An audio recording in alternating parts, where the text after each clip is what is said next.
Éditorial du 14 février 2025, Côte d'Ivoire. Condamnation des opposants, une justice répressive peut fragiliser la paix. En ce jour du 14 février 2025, où on célèbre l'amour des l'être aimé, l'Ivoirien doit célébrer en priorité sa patrie, la Côte d'Ivoire, qui est son être le plus cher, le plus aimé. Malheureusement, certains Ivoiriens passeront cette fête de l'amour derrière les barreaux ou dans l'anxiété de ne pouvoir accomplir leur devoir civique et citoyen de vote en 2025. Pas parce qu'ils sont de véritables criminels, mais parce qu'ils ont osé dire « Oh, c'est que certains pensent tout bas ». Gouvernement 20 ans.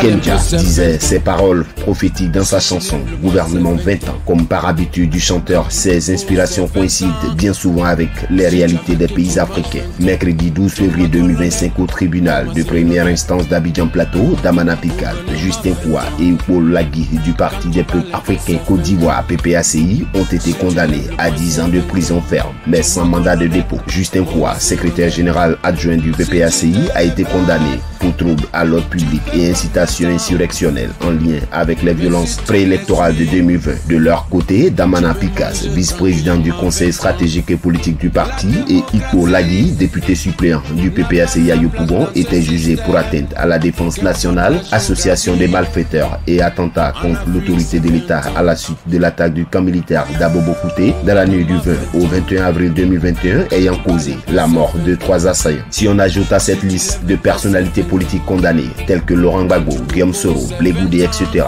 on pense à une justice répressive qui tend à fragiliser la précaire paix du pays, à faire le lit de troubles sociaux et politiques. À quelques mois de la présidentielle d'octobre 2025, les politiques doivent œuvrer à préserver la paix, la réconciliation nationale et le vivre ensemble, surtout que le président de la République et les autres acteurs politiques s'accordent pour des élections apaisées et sans heurts cette année. Les opposants doivent s'opposer pendant que le gouvernement gouverne. Un simple principe de démocratie, que chacun joue son rôle sans peur d'être réprimé par la justice, et cela y va du bien-être de la Côte d'Ivoire. Quand tu parles un peu, c'est 20 ans.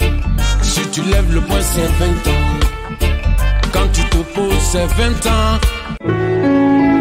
APRA, Agence Presse, Radio et Audio.